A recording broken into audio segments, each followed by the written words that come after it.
नीले सियार की कहानी। एक बार की बात है, जंगल में बहुत तेज हवा चल रही थी।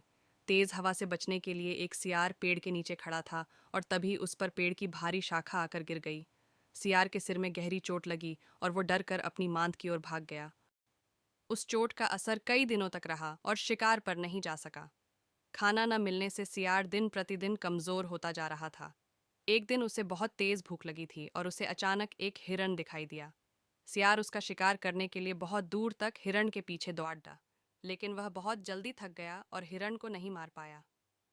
सियार पूरे दिन भूखा प्यासा जंगल में भटकता रहा, लेकिन उसे कोई मरा जानवर भी नहीं मिला जिससे वह अपना पेट भर सके।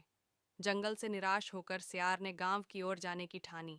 सियार को उम्मीद थी कि गांव में उसे कोई बकरी या मुर्गी का बच्चा मिल जाएगा, जिसे खाकर वह अपनी रात काट लेगा। गांव में सियार अपना शिकार ढूंढ रहा था, लेकिन तभी उसकी नज़र कुत्तों के झुंड पर पड़ी जो उसकी ओर आ रहे थे।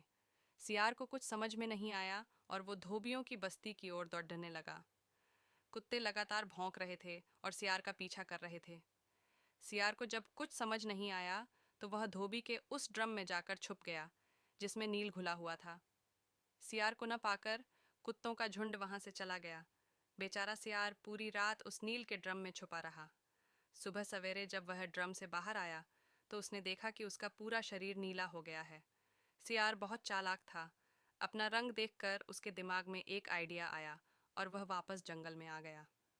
जंगल में पहुंचकर उसने ऐलान किया कि वह भगवान का संदेश देना चाहता है, इसलिए सारे जानवर एक जगह इकट्ठा हो जाएं। सारे जानवर सियार की बात सुनने के लिए एक बड़े पेड़ के नीचे एकत्रित हो गए। सियार ने जानवरों की सभा में कहा, क्या किसी ने कभी नीले रंग का कोई जानवर देखा है?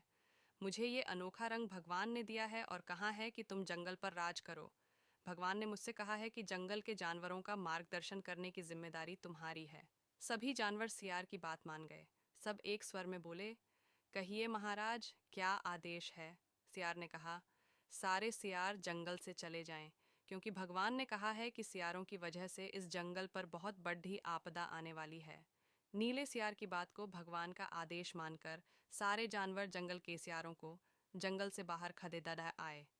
ऐसा नीले सियार ने इसलिए किया क्योंकि अगर जंगल में रहते तो उसकी पोल खुल सकती थी। अब नीला सियार जंगल का राजा बन चुका था। मोर उसे पंखा झलते और बंदर उसके पैर दबाते। सियार का मन किसी जानवर को खाने का करता तो वह उसकी बलि मांग लेता। अब सियार कहीं नहीं जाता था, हमेशा अपनी शाही मांद में बैठा रहता और सारे जानवर उसकी सेवा में लगे रहते। एक दिन चांदनी रात में सियार को प्यास लगी। वह मांद से बाहर आया तो उसे सियारों की आवाज़ सुनाई दी, जो दूर कहीं बोल रहे थे। रात को सियार हू हू की आवाज़ करते हैं क्योंकि ये उनकी आदत होती है। नीला सियार भी अपने आप को रोक ना सका। उसने भी जोर जोर से बोलना शुरू कर दिया। शोर सुनकर आसपास के सभी जानवर जाग गए। उन्होंने नीले सियार को हू हू की आवाज़ निकालते हुए देखा। तब उन्हें पता चला कि ये एक सियार है और इसने हमें बेवकूफ़ बनाया है। अब नीले सियार की पोल खुल चुकी थी। ये पता चलते ही सारे जानवर उस पर टूट पड़े और उसे मार डाला। कहानी से सीख, हमें कभी झूठ नहीं बोलना चाहिए। एक न एक दिन पोल खुल जाती है। किसी को भी ज़्यादा दिनों तक बेवकूफ़ नहीं बनाया जा सकता है।